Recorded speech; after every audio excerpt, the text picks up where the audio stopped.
Everything is blab, everything is blab, everything is blab. Blab chat,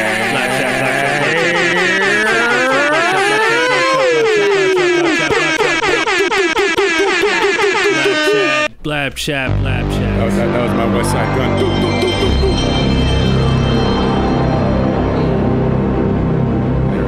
There it is. Get him, Bill. Get him. He's in the zone. He's in the zone. He's zoning. He's in his zen. You already know. Yes, sir. What the fuck Yo. is good? Yo. What is up? Blab chatters. Her. Black chatters.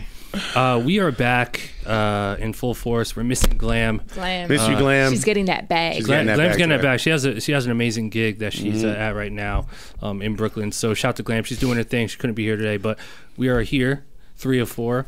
Welcome to Blab Chat. I go by the name of Ill Mind. That's new. That's new.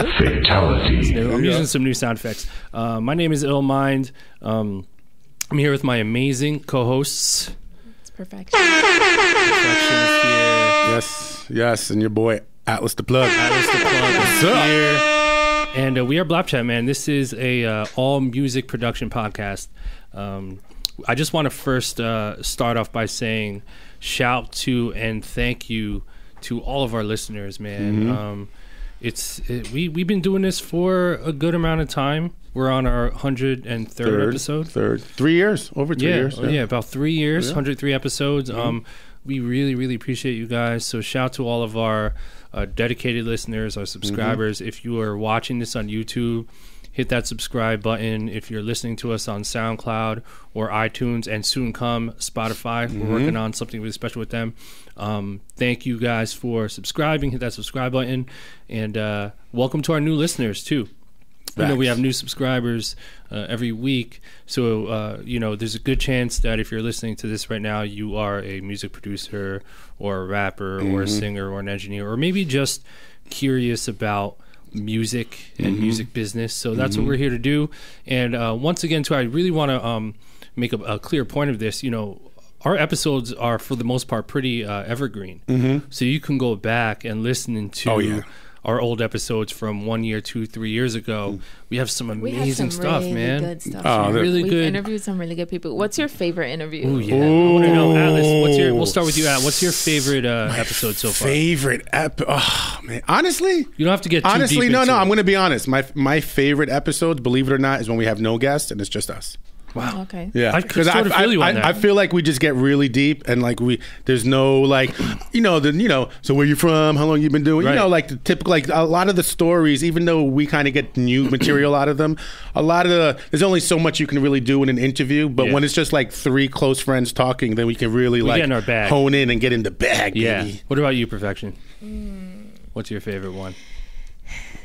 My favorite one. I have a couple that I really, really Gotta pick one. could put as my favorite.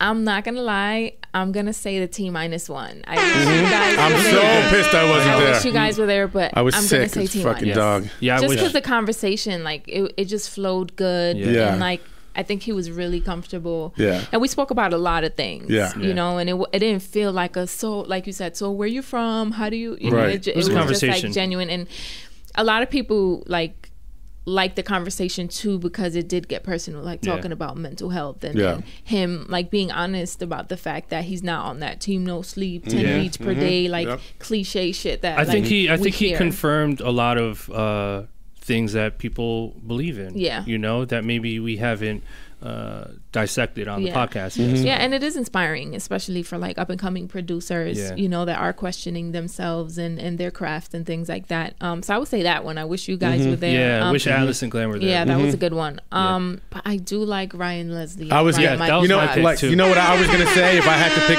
one, if it was a guest, it was gonna be the Ryan R-Less one. Leslie Yeah. and Brian Michael The Cox. R-Less. Yeah, those are 2 of my favorites too, but my number 1 is still R-Less. Ryan Leslie. Yeah, that was an only one. because like he's a big homie. Yeah. I've learned so much from him, and He drops so many jewels. Oh my so God. many jewels. But technically, every episode is my favorite. Yeah, me honest too. with you guys, Yeah. especially when it's all four of us. But yeah, shout out to you guys, man. So go ahead and go back if you haven't already. Listen to our older episodes. Definitely worth listening to. And shout out to all the producers, man. There's a few really exciting things happening right now. Atlas just told us something crazy. We're not going to even spill the beans on that. Yeah. We're not even close to that. You need a couple weeks. Trust Give me a couple of weeks. In a I'll few announce episodes, we'll talk about that, and we're going to plug away on that. But the first thing I do want to mention to you guys is I'm doing a contest right now. Fire. You already know. Wait, one more time for the PS because we won't do the whole thing. So I'm doing another producer contest right now. So first things first, I dropped a brand new sample pack called Infinity Loops. I'm sure you guys have seen the promo for it on the email or my Instagram. So it's a sample pack of 20 music loops that I composed, and you can get those at blapkits.com. And I'm doing a contest right now where you download the kit, create a beat from it, and then you post it up on your Instagram and you hashtag Infinity Loops Contest. Before July 4th, which is the deadline. And on July 4th, I'm going to choose one winner. And the winner this is a huge prize. The winner will receive a brand new pair of Head Type 5 studio monitors. Wow. Courtesy of Head Audio. Wow. And these monitors are worth, I think they're about $800 a piece. Yeah. Damn. So they're very comparative to the Adams. The AX7s. So I'm going to choose one winner to receive those, my favorite beat. So if you want to enter this contest to win these motherfucking monitors, go to blapkits.com, go ahead and cop that Infinity Loops sample pack and flip a beat. And make sure you post it up on Instagram with hashtag Infinity Loops Contest before July 4th, and after July 4th, I'm going to choose a winner, and we're going to ship out a brand new pair to you guys. I personally own a pair of Head monitors that I use at home, and they're by far my favorite monitors. I've been really loyal to Adams for years, and as soon as I caught wind of Head, I got to really know those guys, and they were courteous enough to bless me with a pair of Head monitors, and it's changed my whole life. Amazing. I'm hearing frequencies that I've never heard. The low end is amazing. I don't even use my sub anymore. Wow. I don't have to. Wow. The mid range is warm. The high end is clear but warm at the same time. It's very trustworthy sound. Really, really amazing speakers. Did you have those when I was there at that time? Yeah. Were they? Yeah. Okay. Yeah, and I wasn't even bumping them because it was late. Yeah. Shout out to Head Audio. Yeah. So shout out to Head Audio. Make sure if you're a producer right now, you enter that contest. Also, you guys already know, if you've been living under a rock, you probably don't know about this. Talk to them. But I've been going to different cities every month. I'm on this little tour Facts. in 2019. Every month, I'm visiting different cities, and I'm getting together with a small handful of upcoming music creators, so producers, rappers, singers, engineers, and we're renting out a private studio location. And what happens is you come to the studio and we hang out for like 4 or 5 hours. You get to play your music. I'm giving you constructive criticism. We're talking about your aspirations and what you're trying to accomplish. I'm answering questions, and really the big thing about this event is you guys are it's an opportunity for you guys to get to know each other, and to really create a community. And it's just been super inspiring. It's been life-changing for a lot of us. And I've been doing this for about 2 years now. I've seen almost 1,000 producers in total, and it's been a really fun time. I just wrapped up Berlin, Germany, and London, and those were so amazing. You guys are going to see video footage very soon.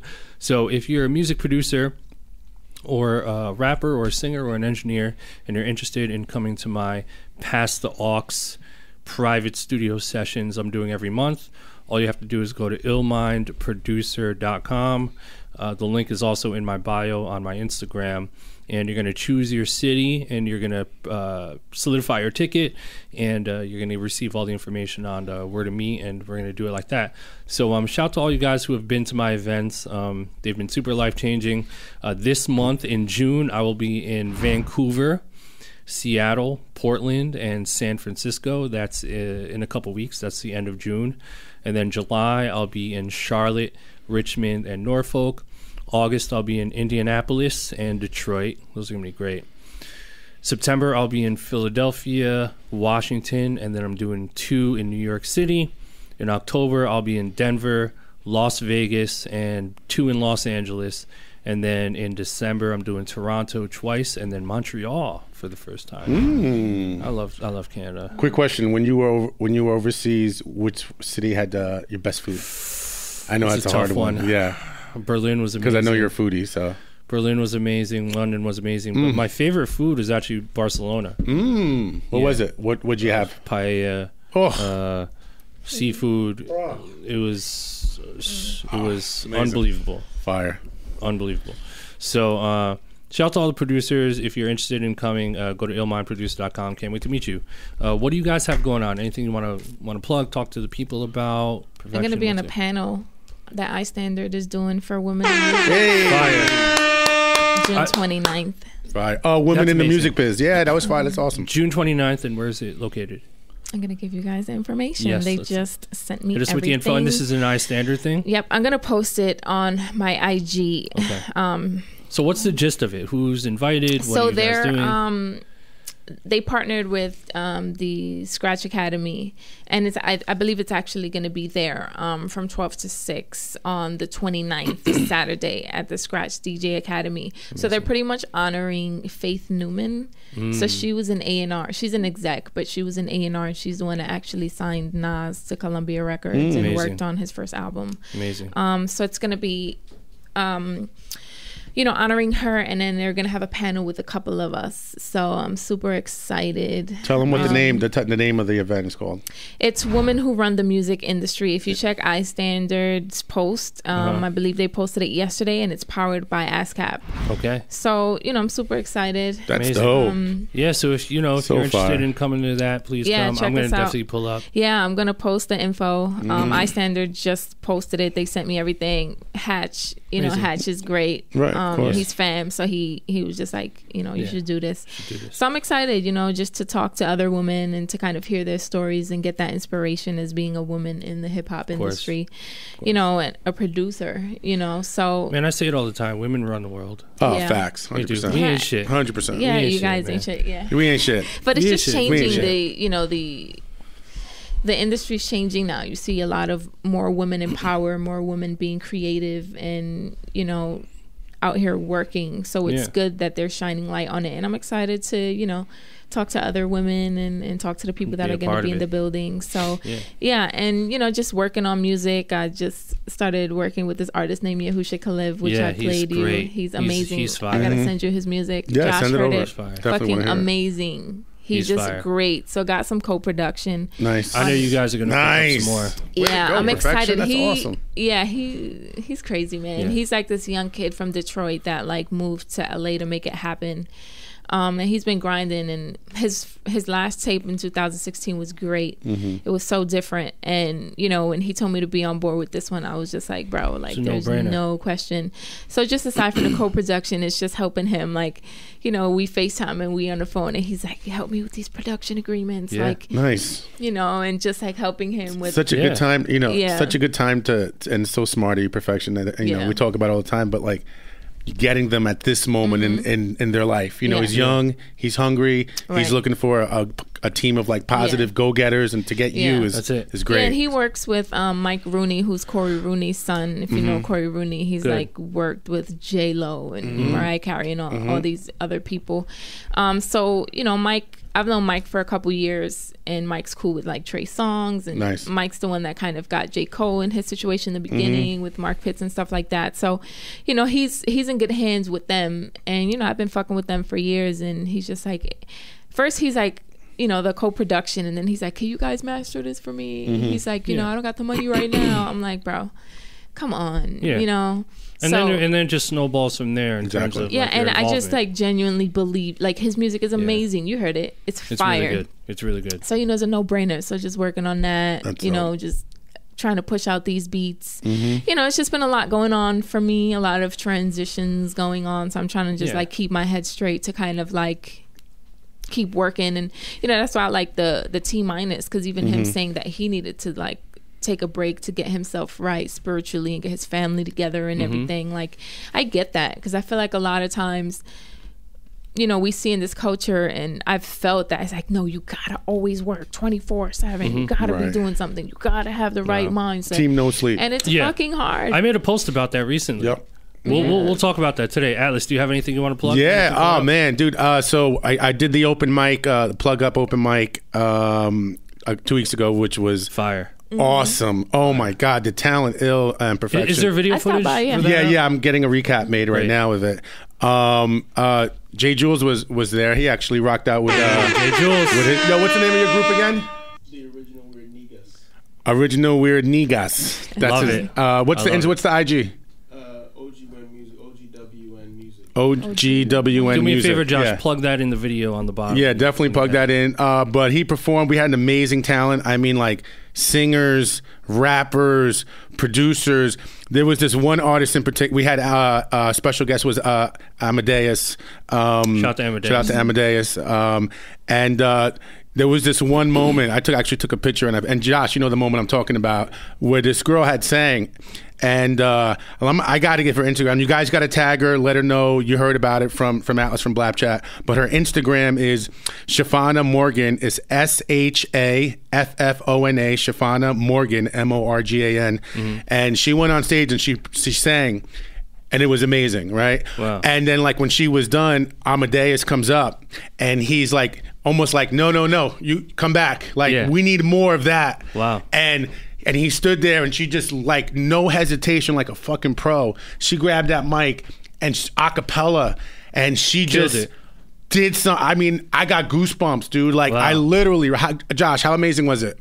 Wow. It was phenomenal. Literally, like as soon as she went off stage, I had to get her info. I'm like, yo, I'm working on getting her on, like, working on some stuff with her. But like, she was amazing. Her name's Shafana Morgan. I think she actually auditioned for The Voice this year. I think she went to like.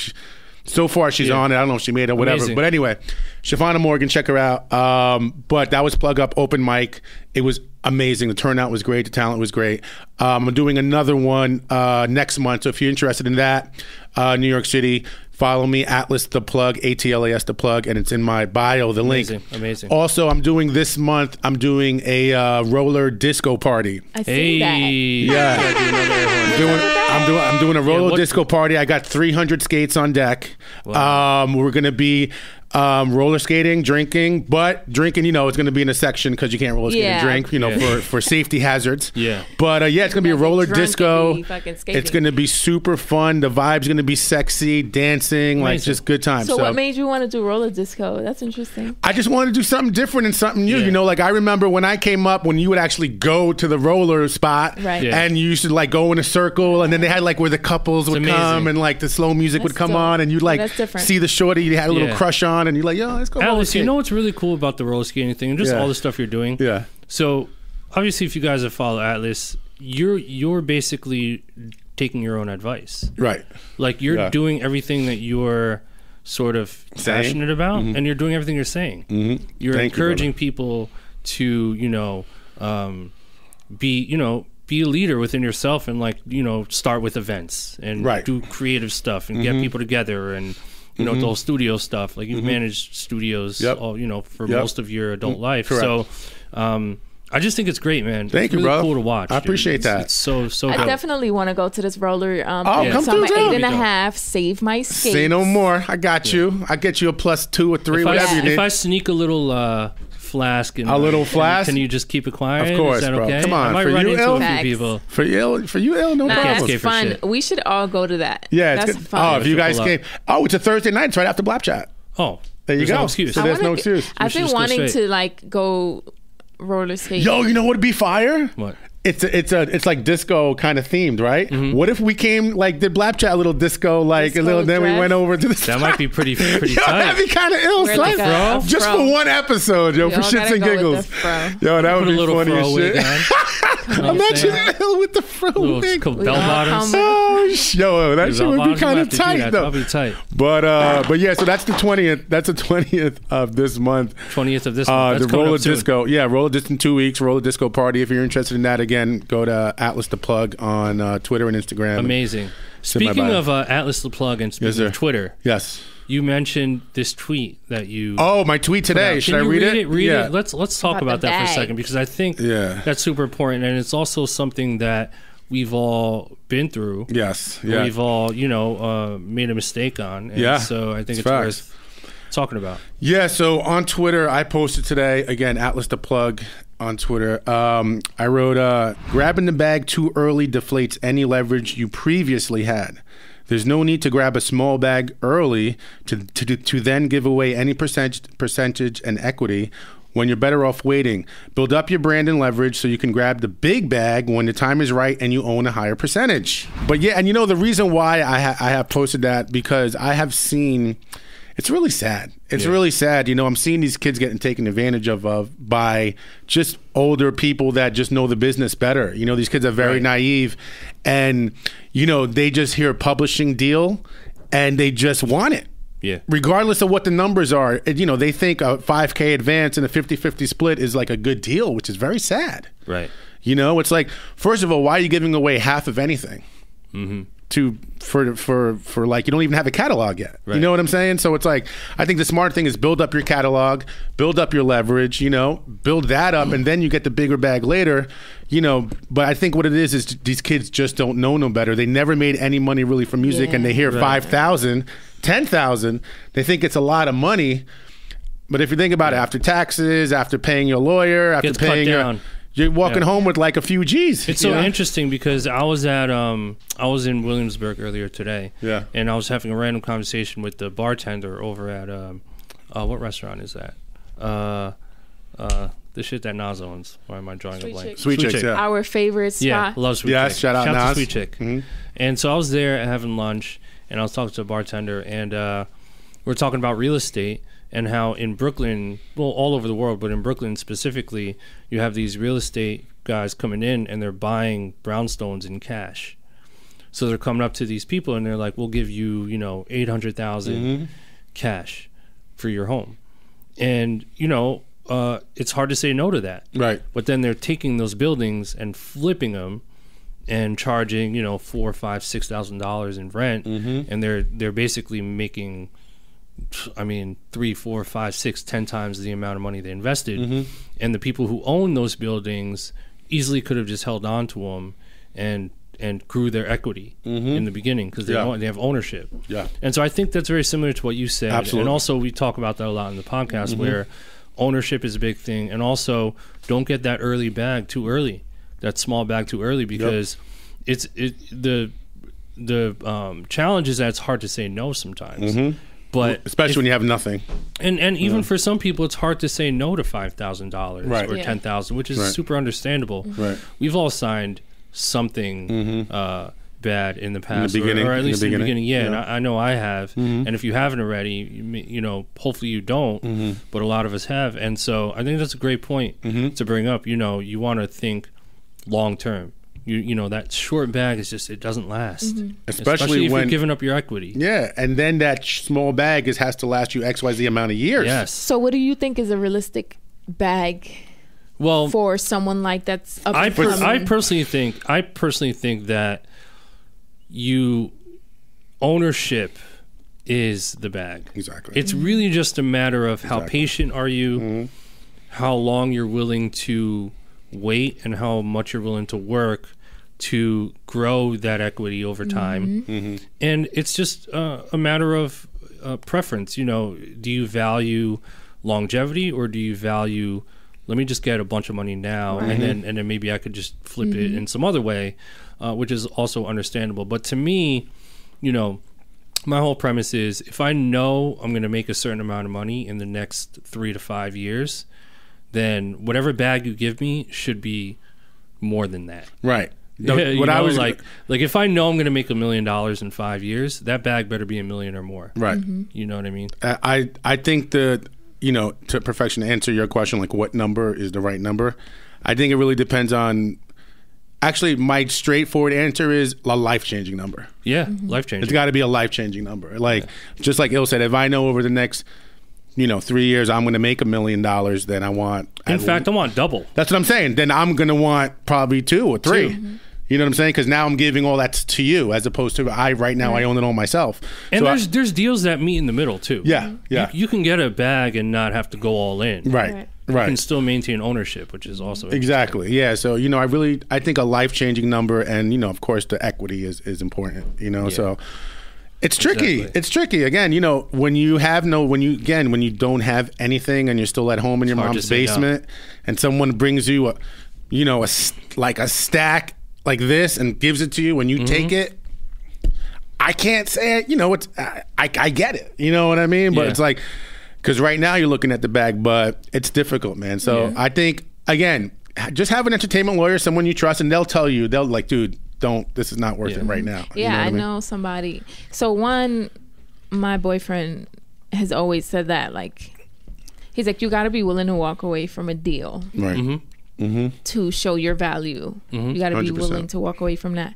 But I do know a kid that's currently going through that, where he's working, and I'm going to tell y'all really, in the black room. Mm-hmm. But he got people trying to take advantage of him. Oh, yeah. Man. Yeah, of course. He recorded a ton of shit, and he mixed a ton of shit that they're going to...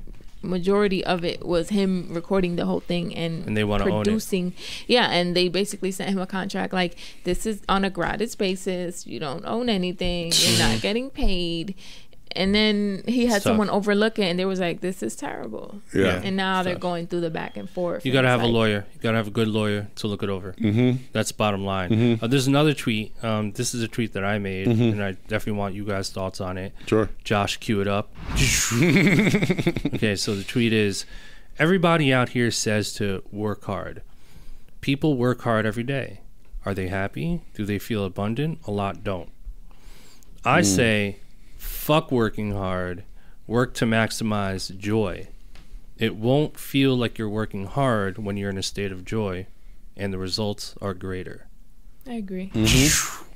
You can use I agree. What are your thoughts on that? I'll give you my quick thought. My thought is that anyone can work hard on anything. I could, and this is no disrespect to anyone working hard at a thing they don't love. Mm-hmm. We've all done that. We've all been there. I think the goal is to work hard at the thing we love. Right. And that's easier said than done, obviously. But who's to say that the person who is scrubbing toilets 50 hours a week isn't working just as hard as the executive sitting back, on a private jet doing what they love, isn't working as hard as that person, and vice versa. Mm-hmm. And obviously that person sitting on the private jet had to work hard to get to where they are. My argument is to prioritize joy before the desperation of success. And when you prioritize joy, that opens up the doorway to both joy and success and abundance. Because you can be successful and rich and miserable and be fucking miserable 100%. And stressed out 100%. And all that. And you hear those stories too many times for that to not be true. Mm-hmm. So what are you guys' thoughts in terms of the approach to this? I agree with that. I think finding...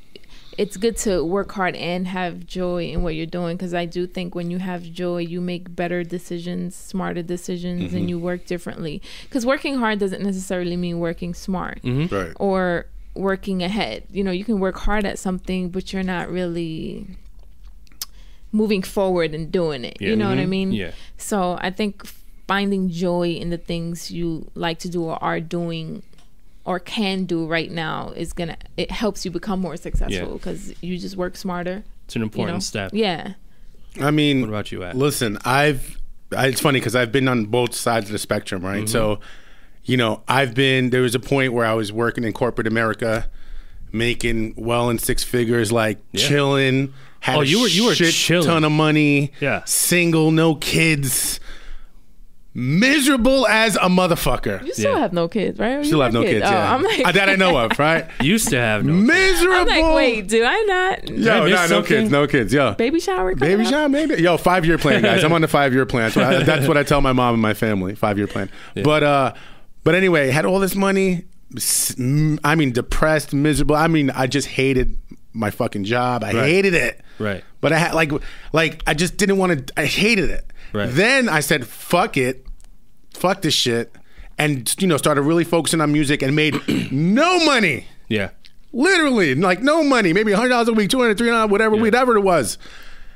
But I was like enjoying it. Yeah. I was having fun because I was doing me. Now, fast forward 3, 5, 6 7 years later, and I'm fucking happy. Like I'm so like loving everything that I'm doing. Joy. Making what I was when I was in corporate. You know what I'm saying? So it's like, I agree with you, Il. It's like the joy thing. When you start going more into the joy lane, it opens up other things. It opens up your third eye. Like organically. Yeah. Like you just work and then this just pops. It's like, oh shit. It's like, how'd that happen? I don't know. I was just grinding, doing this, and then it just popped up and I took advantage of it. And also too, another thing is, is executing what it is. And we kind of just talked about this, like when we think of something, like executing it.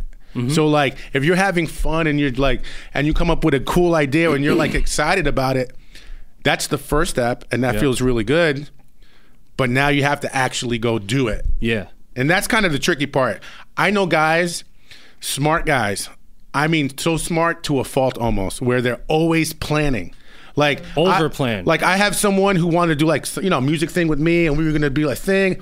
It's been like a year and a half, and I get the text every like month or two. Yo, I'm just mapping it out. Yeah. Just mapping it out. I'm like still talking about it. I'm like, that's almost a year and a half of mapping it out, and I've already progressed and done 20 different things. Yeah. You know what I'm saying? Without really planning. It's more about executing and learning, and then you can tweak it later. But it's hard, I think right? people, sorry to cut you off, but I feel like people that over plan, I'm not saying planning is bad, but I think people that over plan, are functioning off of the fear of not doing something not going the way they want it to go. Mm-hmm. And when you're entering an industry where nothing goes as planned, then when you over plan, it's a losing game. But it's a completely losing game. So there's a balance. The thing is, I'm realizing that now as being an aspiring entrepreneur. Like I still have a 9-to-5, right. Which obviously eventually I want to transition from because I want to be my own boss. Of course. But financially, whatever. But even like trying to start my clothing line, I feel like as millennials and in this day and age right now, with the internet and just seeing how opportunities can present themselves, we're changing the landscape of how we do things because you were taught to plan. Right. Yep. In school, you were taught to learn everything about what and you go need get to a job in order to make it happen. Right. So even with me, I'm like looking in depth at everything with this business line, how to create a business plan and what goes into the business plan. But then like, how am I going to budget? And then I'm like, fuck, budgeting for production is every little thing. Right. So it's like a lot that goes into it. And I'm kind of like overthinking it. And I'm like, wait, you've been here before. Right. Yeah. You've just done it. Yeah. Right. So do it. Exactly. Yeah. So I'm just like, because I'm like, I start to get discouraged and I'm like, all right, all of this is just overwhelming me, but I also want to make sure that I'm prepped and I know my shit to avoid any screw ups. Yeah. Right. I feel like there's a sweet spot. There's a ladder. Right. There's a so middle like, area. I'm kind of like, do what you know and just do it, and eventually it'll work out. You can't be a loose cannon all the way to the left. Correct. But you also can't be super precise. I'm going to predict every single A, B, C through Z. There's a middle ground. Yeah. I mean, it's like yin and yang. Yeah. Right. Every success story, or I think every sort of like positive energetic frequency in the universe sort of functions in this like little middle area. Totally makes sense. And I think that's part of it. Like, of course, education, doing the research, knowing, anticipating certain things, knowing what to do, what not to do, what to try based off of other successes. But no one story is alike. Right. So you really have to muster up the courage to tell yourself, you know what? I know X, Y, and Z, but I know that if I try something unique and different, I shouldn't be afraid for the outcome. Right. Because if it doesn't work, that's going to lead me to something else better or something wherever I need to be. And if it does work, it works. You know, it's tried and true, man. It's you know, I'm still in communication with the guys I was in my boy band with, my R&B group, right? And you know, they say to me, you know, now you got to remember when I was in the R&B group, like I was like the guy who was partying a lot, kind of not showing up to rehearsals. I was really bad at that then. Yeah. I ended up getting really serious like I am now. Yeah. But, you know, but they would, you know, they say to me, I still talk to them to this day. And Father Dude is actually one of them. And he's like, you know, it's crazy. Like you were the guy who was in the R&B group who was kind of fucking off, not taking it seriously. And then like and now out of all the guys in the group, you're probably you're the most successful, you know, as far as in the industry goes.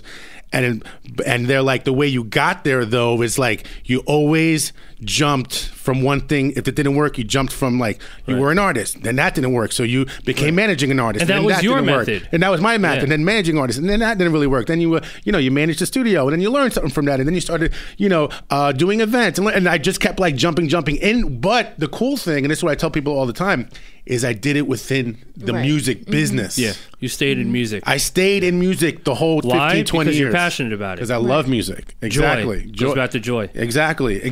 There you go. Yeah, I used to go to the studio for free and just hang out with the homies because I just loved being there. Yeah. You know? You know what? That's such an interesting thing. So in my mind, there's two types of intentions. Right? And I really do agree with T-Minus. I think intention is really everything. Sure. There's two types of intentions. There's the intention of really, really not wanting to do something, and then the intention of, I would do this every day for free with no strings attached because it brings me ultimate joy. I don't know if there's a middle ground to that. I think we sort of tell ourselves, you know, I'll do that. But deep down inside, you really don't. You know what that sounds like to me? You know what that sounds like to me? A 9-to-5 job that you don't. There you go. No, and exactly, and that this is this is the method that they've brainwashed us and taught us to believe that this is what we have to live our life. Perfect. So once you understand that and you're mindful of that, then you start to think, okay, well, if I don't have to do that, if I don't have to do the things that I kind of don't want to do, then the only other option is to do things I do want to do. I'm reading that book that I took from your house, actually. How is it so far? Can you whip it out real quick? Yeah. What book Josh, is that? can you show that on the camera real quick? Successful people do differently. Oh, Hold it up in front of your I actually read that in Roseville. It's so good. That's a good book. Yeah. So and what it have you? speaks on a lot of this shit that we're saying. Yeah. Facts. I mean, I've read that like this front to back so many times. You want to just read open up and read one quick paragraph? Yeah, read a little paragraph so we can get this shit. Get the vibes going. Fucking third eye open. There you go. What I'm saying? There you go. Focus on getting better rather than being good. It says, believing you have the ability to reach your goals is important, but so is believing you can get the ability. Many of us believe that our intelligence, our personality, and our physical aptitudes are fixed, that no matter what we do, we won't improve. As a result, we focus on goals that are all about proving ourselves rather than developing and acquiring new skills. Facts. Fortunately, decades of research suggests that the belief in fixed ability is completely wrong. Abilities of all kind are profoundly malleable. Embracing the fact that you can change will allow you to make better choices and reach your fullest potential. People whose goals are about getting better rather than being good take difficulty in stride and appreciate the journey as much as the destination. Preach. Scream out the name of the book again one more time for the people. 9 Things Successful People Do Differently. Written by Heidi Grant Halverson. One thing I took away from this book, I'm still reading it, I'm almost done, but one thing I took away is the if-then mindset. Where I'm like, wow, yeah. Yep. It's like, and what does that mean? It's like things that you want to do that you've either like haven't been motivated or procrastinated or it's hard for you to do. The if-then strategies, like I've been trying to work out, right? Like people say I don't need to work out, but I kind of need to get my shit together. So, but it's hard. Like I'm not really a gym freak, you know. I don't like mornings like that. I'm trying to still get into that. So I'm just trying to get in the mindset of like go to the gym before work, after work. Anytime I'm in the gym, I feel great, but it's just the idea of actually doing it, getting up and doing it.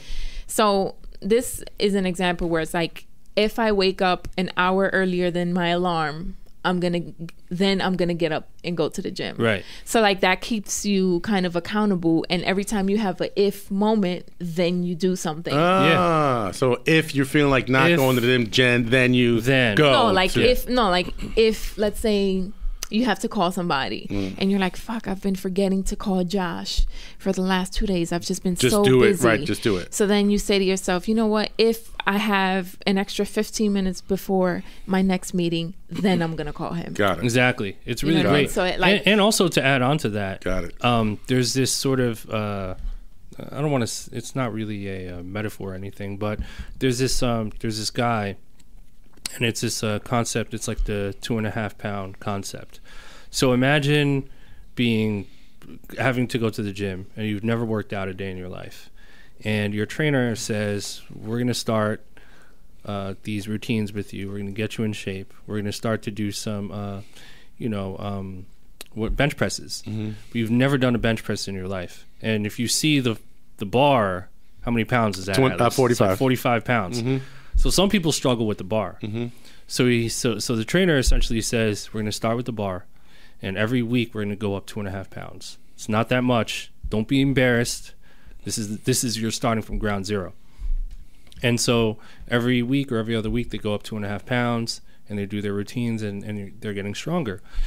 And so the 2.5 pound thing is, when you apply that to everything in life, you think, wow, I'm allowed to start from ground zero. Mm-hmm. If I never played piano a day in my life and I have no idea what I'm doing, I'm allowed to start from ground zero and start with the bar and go 2.5 pounds incrementally every week. Mm-hmm. And I think a big reason why a lot of us are our own worst enemy, we don't do certain things, is because we're operating off of we're not good. Fear of embarrassment, like, oh, I'm not strong enough, or I'm probably gonna suck, and then we tell our brains these things and we believe them, and then we end up not doing them. Right. And so and we all have to practice that every day, but you can literally apply that 2.5 thing to everything in life, and you can literally learn anything and accomplish anything you want. You can say, 2.5 rule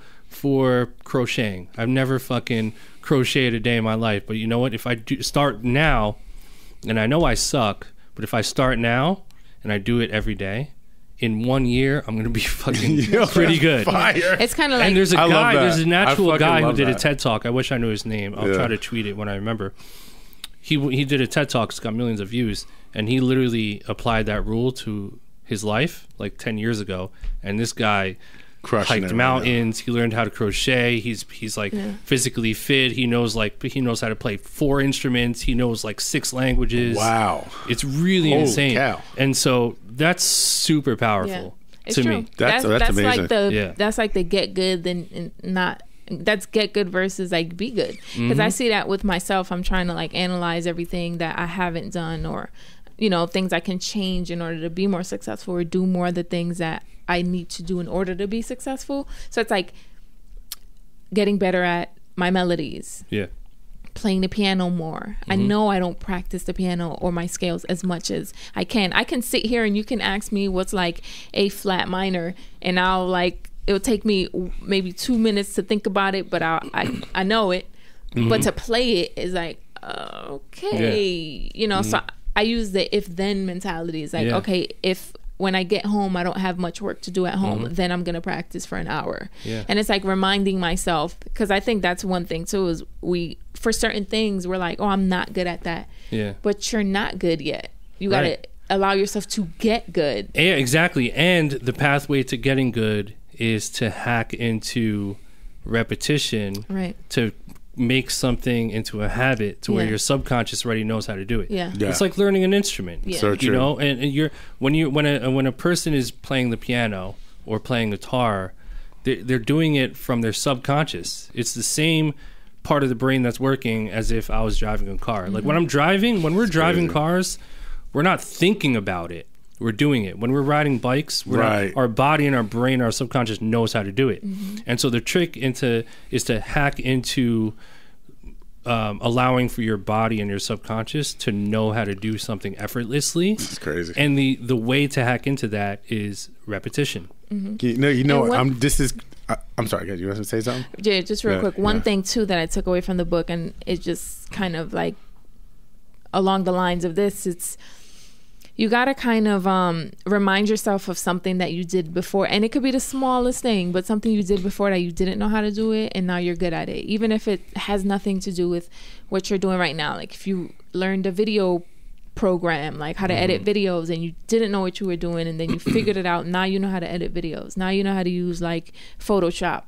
You can apply that same thing. Josh is a perfect example. Right. Oh yeah. This guy does everything. He does everything. Yeah, anything. Even if you like didn't know how to fucking write resumes or whatever, and now you can effortlessly do it. Yeah. You got to think of that anytime you're trying to get better at something. Like, fuck, no, I'm not good at melodies. Well, remember that time that you didn't know how to plan an event?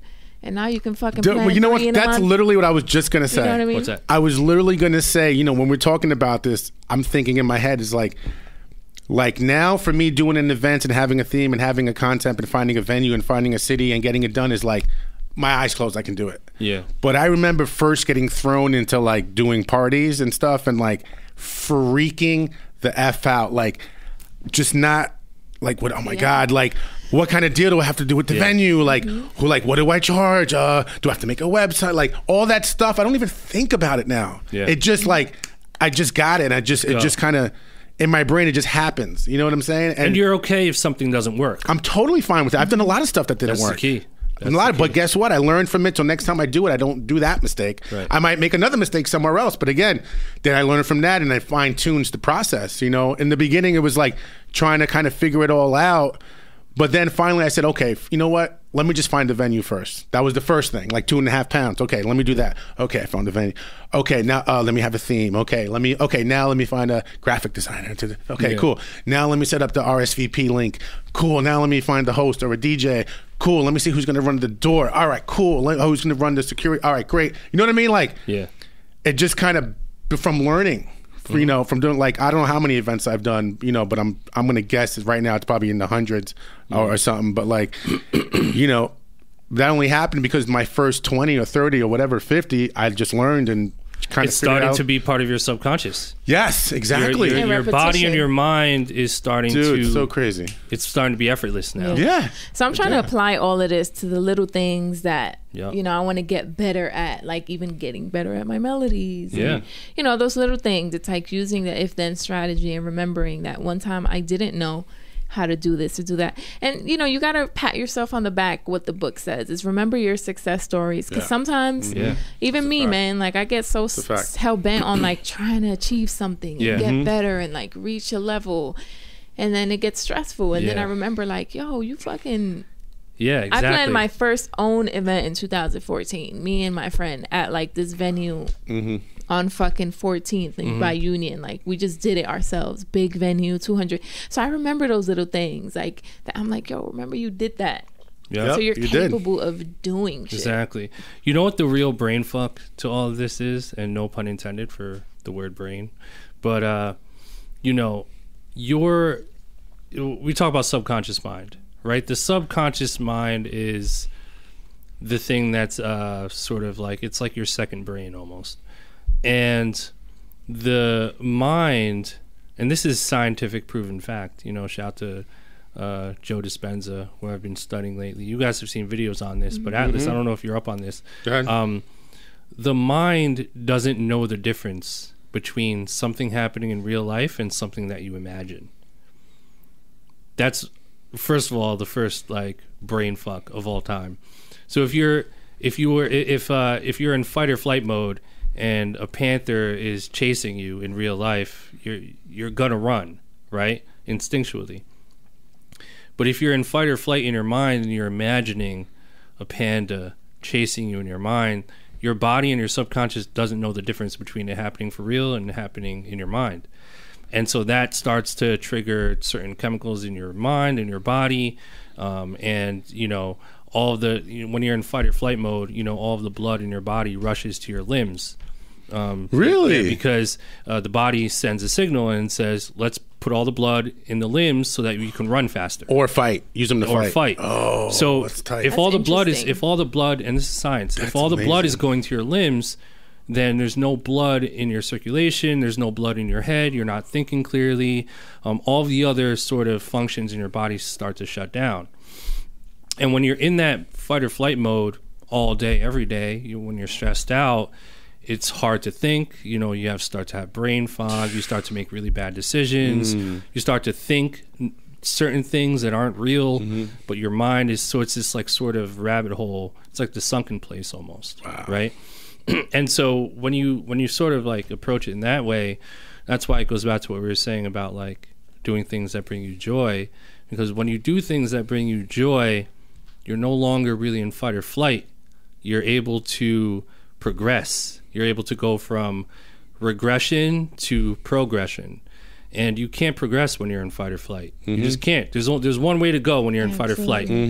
Regression. This way, you're going down, or you're staying in the same place. And so that's why they say vision boards and envision the future, envision yourself, in the position that you want to be in. Whether you want to be a Grammy-winning producer or a millionaire and own a yacht and have a family, and when you start to create this habit of envisioning the things you want, you start to get yourself out of fight or flight mode.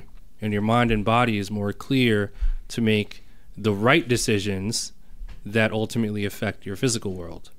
That totally makes sense. Which then makes everything true. And by the way, this is all functioning off of frequency, because everything is vibrating. And so that's why they say, I don't get good vibes from this person, or I got a good vibe from them, or everything's vibe. Yo, that song's a mibe. It's because everything is It makes total sense. Everything is vibrating. It's string theory. Shout to Michio Kaku, one of my favorite scientists of all time, who co-founded string theory. His theory is that every object in the universe, including our thoughts and music, are vibrating at all times. Which is true. So if everything's vibrating, we're all sort of in a frequency. So it's just crazy how we have like, what was it? I think even that video that you were that I showed you guys, showing us, it was like you have 70,000 thoughts in a day. That's crazy. That 70,000. That makes sense too. Like, how when they say like, when you're having fun, time flies, you're like, oh my God, I can't believe it's been like 2-3 hours already, because you were like having fun, not thinking, as opposed to like if you're stressed at a job and you're always looking at the clock. Yeah. And it goes really slow. Go slow. I have a couple questions from our followers. Yeah, let's do it. Some questions. So I tweeted. Dun, dun, dun. Dun, dun, dun, dun, dun. Tell them your Twitter. Perfection. That's your signature sound. I love that. My Twitter is the same as IG Love Perfection. So I just started recording a new episode of Live Chat today. Send over some questions and I'll answer them on air. So Rashad, shout out to Rashad at The Groveness. He writes for Billboard, MTV News, All Hip Hop, OK Player, the source for Vote TV, a couple of different platforms. So he says, does the art of sampling matter to newer producers? Does the art of sampling matter to new producers? I guess maybe what he's talking about is like the old school right. art of it. Yep. Right. Well, I think that older producers who lived and experienced and appreciated those times appreciate it more. But I do think there are new producers that know about it and also appreciate it. Right.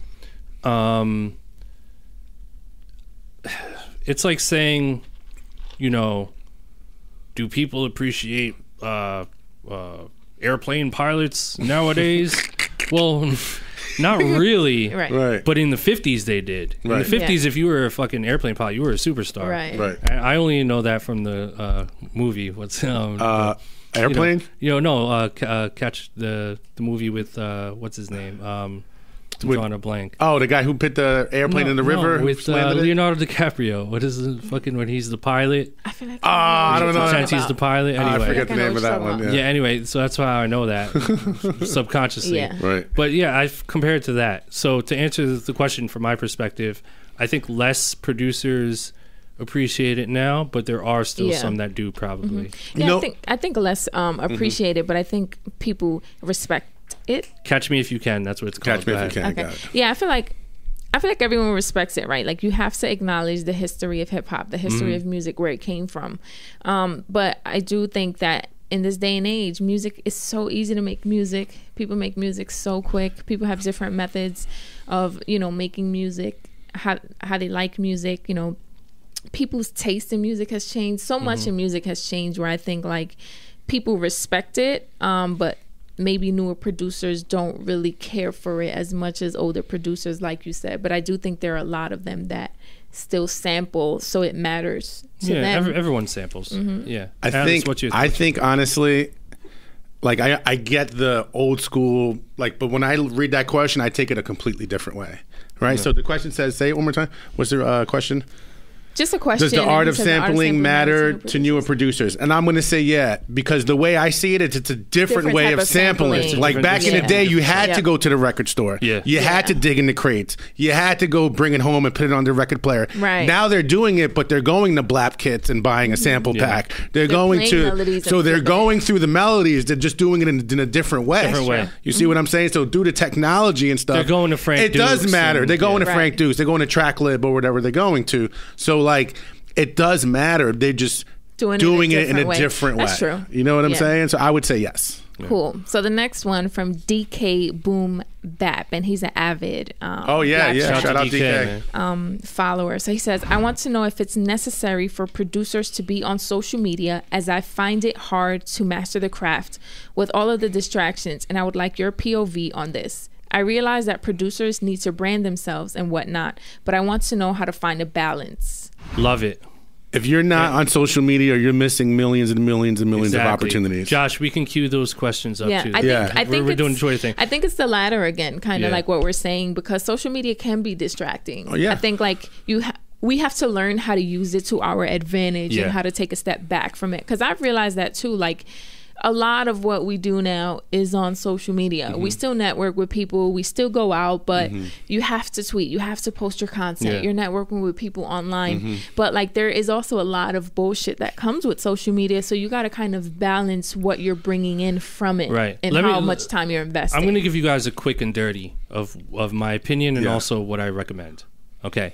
So step number one, in terms of social media, and I'm only going to speak from the perspective of the music producer. Some of this might apply to an aspiring artist too, or whatever industry you're trying to pursue. So to me, step number one is to only follow people that bring you joy. And if WorldStar brings you joy, then follow WorldStar. But I'm going to take it a step further. WorldStar bring you joy could turn into a distraction very easily. Yeah. So I would recommend only following accounts that inspire you, like you said, Avian. So accounts that inspire you. Any sort of negative thought or negative imagery, I would recommend omitting all of those things, because it goes back to what I said earlier. If you're following toxic accounts that are posting really gruesome and negative things, like I said, your brain doesn't know the difference between it happening. When you see something crazy, we've all experienced it. It changes your mood. It changes 100%. Your entire. It can really fuck your day up if you see something that bothers you. And so, step number one, if you're trying to reach happiness and joy and success, only follow accounts that bring you joy. I would recommend inspirational stuff, comedy, stuff that's funny, just things that evoke positive emotions, joy and laughter and inspiration. Those are like top three. The second step is to not to worry too much about the rules and regulations of Instagram and not pressuring yourself. My whole thing with Instagram is post up things that reflect who you are, but also post up things that you want to envision yourself to become. And you're sort of treating Instagram like your vision board, right? And I'm not saying to like go rent like a fucking like BMW and like take a photo in front of it and say, yeah, I got money. Right. Unfortunately, people do that. And they also like, I saw some shit real quick that people like, they like have this website where they pay for it so they can Photoshop themselves in like a different country. Yeah, like, are you kidding me? That's insane. So deep. But you know, treat Instagram like your vision board, and also treat Instagram like you're telling a story. You know, if you want to engage with your followers, give them a story to follow and a story to give a fuck about, because so true. They not only do they follow you as an aspiring music producer or rapper or whatever, but they also follow Beyonce, and her content takes precedence over your little picture of your latte saying, hey, blah, blah, blah, or like your picture of like a shitty, grainy picture of like your speaker, yo, I'm in the lab, hit me up. The quality isn't there. The emotion isn't there. The story isn't there. So you're not going to get that like. You're not going to get those comments. So you have to, in a way, sort of quality-wise compete with the best that are out there, but tell your own story. And make sure your shit is visually appealing. But at the end of the day, you got to tell a good story. It's like watching the Avengers or Game of Thrones and feeling the quality of that, and then pitting that against like some independent flick with like no budget. Which one's going to pull you in more? Dude, right? It's so true, because just to add to what Il's saying is, I see, usually it's artists that do this, but I have seen producers that do this too. And when I see it, if they're people I work with or that I personally know, I'll say something to them. Not on social media, but I'll call them. But like what they do is, there's this thing of deleting all your pictures and then like having 1 or 2 or 3 pictures up. I'm like, bro, you just deleted your whole story. Yeah. Like, I don't know your whole resume. I don't know who you are now. I go to your page and I see 3 pictures. And yeah, you might have 10,000, 100,000 followers or 500 followers, but like, I don't know who you. I'm confused. I go to your page on your Instagram and I see, and then you're always like deleting and pulling and deleting. It's like, okay, I've deleted posts before. I get it here and there, okay, but like, why delete everything? Like, how do you? I mean, yeah, you could archive it and bring it back and do that, but like, you just missed, like, you want people to go back on your Instagram and, yo, I remember, when he was at this point. And it's like Il, you said, it's almost like your timeline of, like, even on my Instagram, you can go back and literally see from my first post till now. Yeah. You see the progression. Yeah. You can literally see it as it goes. And, like, I would never want to delete that. Yeah, I think it's just really using social media to your advantage to push your craft and, you know, utilizing kind of like what you said, the methods to use it to make you happier and know when to step away from it to work on your craft, because his side of it was also he finds it hard to master his craft as a producer with distractions like social media. So it's like distract. I mean, he might be looking at it too much. Yeah, so it's like find time to put the phone down. Like when you're looking at airplane mode. Alice, you do that. I do that all the time. Go to I'm an airplane mode master. Like use the if then strategy. Like if I have a couple of hours to work on my music today, then I'm gonna put my phone away. If I have 2 hours to spare for my music, then I'm gonna put my phone away at that time. You know, or you guys can try, if let's say your goal is 5 beats per day, and you want to go airplane mode. Do airplane mode, and it's like drugs. You don't want to go cold turkey, but you wean yourself off of it. So you say, you know what? I'm going to start at noon, and by 8 p.m. I'm going to do 5 beats. So I'm going to go to airplane mode right now, and I'm going to make my beat. And then after I make my first beat, then you're going to go back. I'm going to take a little break. I'm going to check I'm going to give myself 5 minutes. Yeah, and you have to give yourself time. I'm going to go get some water. I'm going to go get some sun. Maybe smoke a little whatever, check my shit, back to airplane mode, beat number 2. So a reward system. Yeah, it gives you, and you know what I mean? And you also need to like you said, it's a reward, because you can't just be like, oh, I'm just going to spend 8 hours and that, because then you're going to be like, drain this yourself is not out. realistic. Right. You know, so you kind of got to give and take, but limit yourself. I find when I put numbers on things, it helps, because if you just say, let me just scroll through Instagram and, whatever, you're going to scroll for half an hour, because, you go from profile to profile to profile to profile. So it's like, give yourself time. All right. So we have AYZ. What up, AZ? He says, would be dope if you guys talked about song structure in 2019. Seems like songs are getting shorter and shorter, sometimes dropping entire verses and bridges altogether. Okay, so here's my opinion on it. Yes, you are correct that songs are getting shorter. Bridges are sort of not really a thing lately. But I will say this. It's going to sound just like my last answer. Tell a story in the music. But why do you think it's getting like that, though? It doesn't matter why. I think as a music creator, you shouldn't let the top 100 Hot 100 Billboard dictate your approach to telling your story in the music. If you don't hear bridges on the top Hot 100, do some fucking bridges. You know what I mean? Like, I think we have to get out of this habit of letting the top 100 Billboard or whatever dictate our creative process. And we're all guilty of that. And it's okay to be influenced and to follow trends and do it in your own way, blah, blah, blah. That's all cute and fine. But in terms of song structure, to me, song structure is a 3-minute or 2-minute or 4-minute movie. And a good movie is a movie where we get tied into the characters and we care about people. Right? A good movie is a movie where we get introduced to a character and we care about that character enough to want to know what happens. Right? That's a good story. Right. And so in song structure, a character could be a piano riff intro. And that intro comes on in the beginning, and then for the verses, that character goes away, and then maybe that progression comes back in the pre-hook and the hook. And the hook is the payoff, right?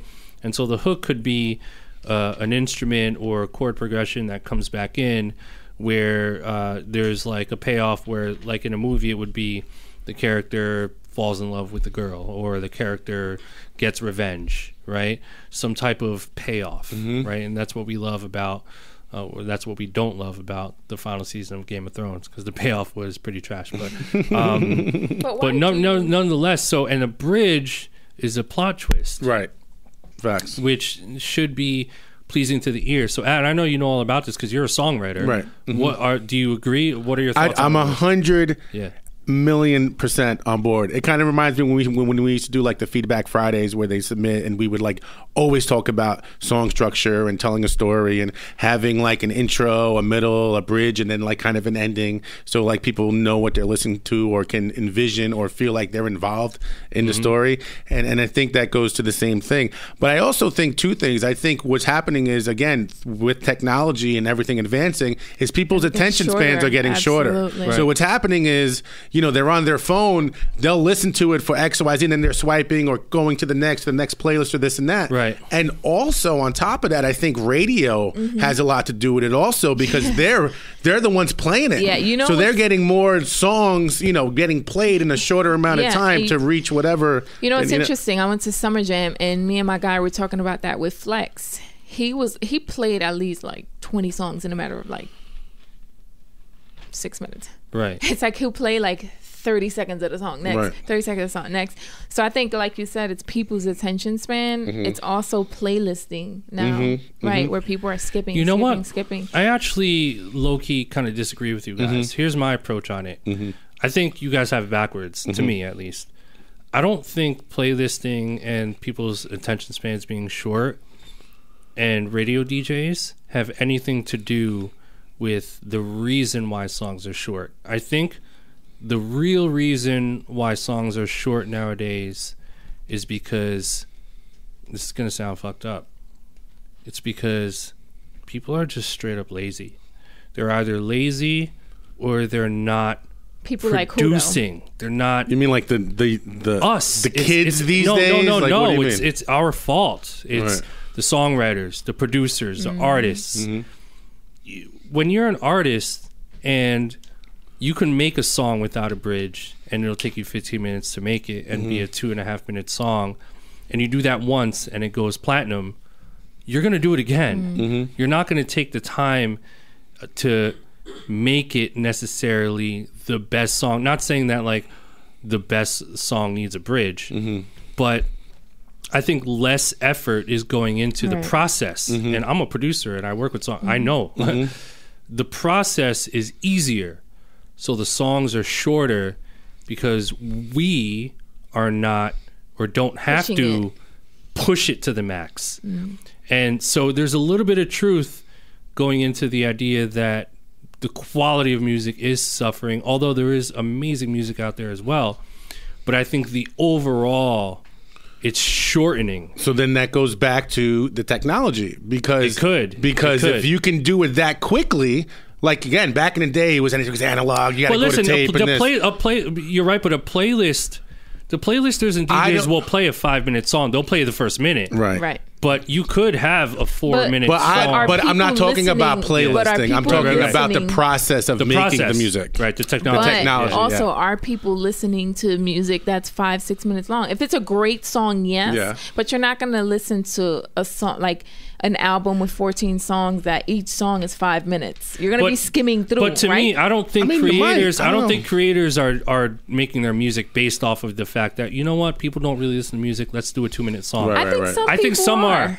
I think some are. I think both are true. I think some are, which to me is so unfortunate as a creator. Right. I'm like, make an amazing song that takes me on a journey. But then I think there's also others that do it because they're just straight up lazy or they don't have to, which is also fine, I guess, if streams and plaques is your intention. But to me, it's the music. And I'm not saying like a 2-minute song is bad. I love Old Town Road. That song's literally 1 minute and 59. Yeah. Or I think it's 1 minute and 58. Yeah. The original version. And I love that song. You have to look at it like even with the internet, right? How long before a page doesn't load are you on to the next one? Oh, like fucking 0.2 seconds. Yeah, 2 seconds. Same with you know music. me, I'm faster than that. You know what I mean? Same thing, yeah. All right, next question. We can talk about that all day. I love these questions. This is good. Leo Adonis Management, MGMT, says, what are some ways you try to push yourself creatively? Just trying new things. Like, for me, it's just... try new things. Yeah, just changing my approach. If I'm used to, like, doing something the same way, I'll try to do it the opposite. You know, just opening up new sounds, playing with new sounds, new patterns. Yeah. Listen, I'm not a producer, but again... roll disco party, just come in something different. You know what I mean? Like, just be creative and think of something. I'm excited for that. That's gonna be mad fun. Let me guess that that idea popped up out of nowhere. Oh yeah, and as soon as it popped up, you envisioned it, and the vision was exciting, super exciting, and then you decided to do it. Yeah, see that pattern? Say it one more time, Mil. See that pattern? Say it one more time. It came out of nowhere, right? Actually, it didn't come out of nowhere. Right. It was your subconscious feeding it up. Correct. To your conscious saying, you should say this out loud. So boom, step one, you thought of it. You envisioned it without even trying. Right? Yep. You didn't even try. You were came like, to me, holy shit. You played it in your mind. Yeah, because from a childhood, I felt it. You imagined the rink. Yes. You imagined everything. People skating. Yes, holding hands. The lights, the disco, the afros, right? The music. And then you told yourself, I can do this. Yep. And I want to do it. And this is going to bring me joy if I can manifest that vision. And it happened in a matter of what? 1 minute. Oh, yeah. 30 seconds. Literally. You decided to do it in 30 seconds. And then and you know what the next step from that was? What was that? Venue, date, and then finding the skates. Yeah, and all that is done. You want to know why it's going to work? All that is done. Because that step 4 is already in your subconscious. You know how to do it. Talk to him, Mil. You hear this man over here? Talk to him. You hear this man over here? Hey, we got my new dance. You got the hands. See that? Oh man, I don't know what that is. That's fire. So we got Beats by Slums. Oh, Beats by Slums. I see him on Twitter. What new project are you looking forward to and why? What new project am I looking forward to? Mine, motherfucker. There you go. Talk to him, Mil. Mine, motherfucker. Yours has such no, let's not talk about it. I know. I know. What project? It's I don't know what you're talking about. Let's just say that. Let's just say vibes. I don't know what you're talking about, but whatever. Your beats. I'm excited about the stuff I'm working on. There you go. Your beats. I'm excited about your beats are fire, bro. They're okay. I'm still trying to get better. Yeah, I'm looking forward to a lot of projects. Yeah, me too. Projects of friends. I have so many friends that are working on great music. So many. I'm ready for Rihanna, Rick Ross, Big Sean. I want some new Drake. Yes. I want to see what Nicki Minaj has been doing. She's been really quiet. Yes. Who else? There's so many people. I'm actually looking forward to Lil Nas X's. Me too. Yeah, me too. He sounds fire. Like those clips. I'm really looking forward to that. My friend Business Boy, he's a producer. I want to get him up here when he's out here. Yeah. Did he produce that? He's on his album. On the album. He's done a lot of good a lot of good shit. I'm excited for Party Next Door. Where are you? P&D. Yeah, Just a couple people that have anything been for you at quiet. anything specific? Honestly, I'm a huge Bruno Mars fan. So Bruno, Bruno Bruno is a movie. I'm just waiting for it. Bruno is a zoovie. Zoovie. I'm looking forward to Ed Sheeran's collaborations project. I didn't even know he had that. Yeah, nice. For a couple weeks, I think. Pretty soon, maybe this Friday. I don't know. Do you know who's on it right now? They released a single with Chance, which is great. All those little teasers he put out sound fire. So, and Ed's one of my favorites. So. What else? Lyric on the Beat says my question what is... up, Lyric. Are you doing Blap or Crap today? Because I sent a new beat in. Yes, we are actually. And that's the perfect segue into Blap or Crap. Blap or Crap. All right, guys, here we go. You already know what's about to happen. This is the segment in our podcast where we shit on your beat. The best segment. Shit on you. It's the best segment. Okay, this is what we're about to do, guys. We're doing Blap or Crap. So what's going to happen is we're going to go into our email.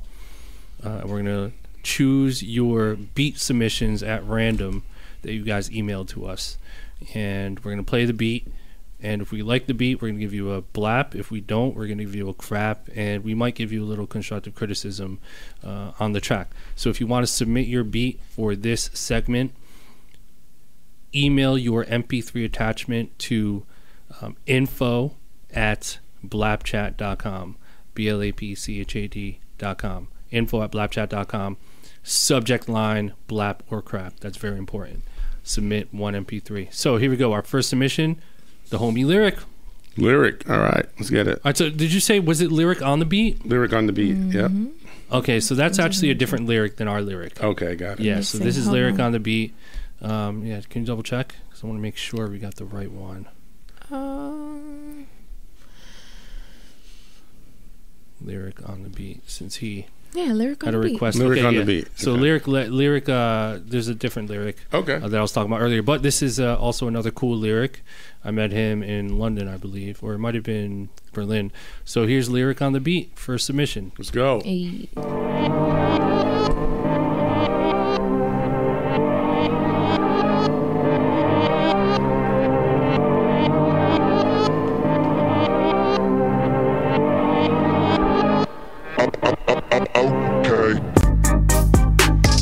Okay.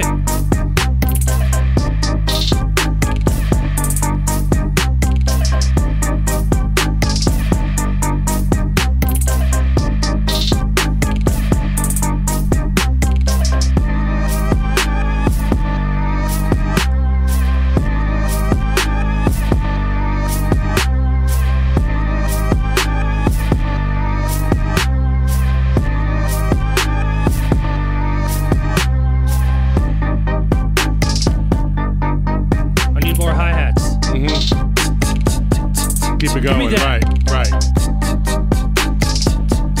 Right. Yes. Yeah. Good call. Maybe it comes in here. No, come on. Give me those hats.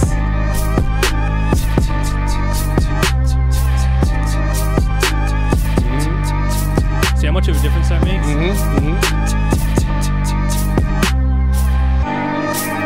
That was almost a blap for me. Damn. Come on, Lyric. Sorry, that was loud. I gotta crap it. No hi. I need those hats. I need those hats to speak to me, but I liked everything else. Yeah, that wasn't a bad beat. I'm gonna crap it. There was something about it that made it questionable for me. I'm still trying to figure out what it is. But yeah, it wasn't a bad beat though. It wasn't a bad beat. Maybe it was. You know, it was almost like there for me too. I was like, the first 10 seconds, 15, 20, I was like, okay. Yeah. I was there. And then it just, I don't know what happened. Maybe it was not having the hi-hats. Maybe that was it. But something just kind of deflated a little bit. Yeah. Like I wasn't feeling it as much. I think the hi-hats ill because when you started doing it with like doing the notes, I was like, oh shit, yeah, that's picking it up a little bit. Sounds like the sounds, and also I felt like I knew what was going to happen. Like it was kind of repetitive. Like he kind of just like repeated those two parts or whatever. Damn, very close Lyric. Close. Very close, but I'm going to have to crap that one.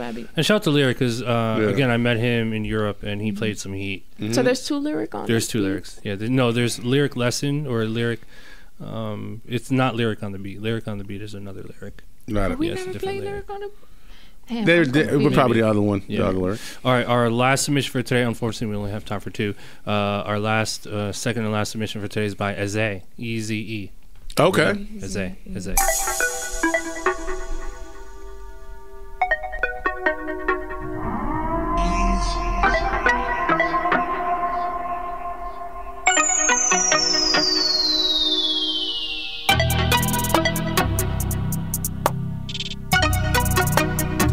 Long intro though. Yeah. Round one. Fight.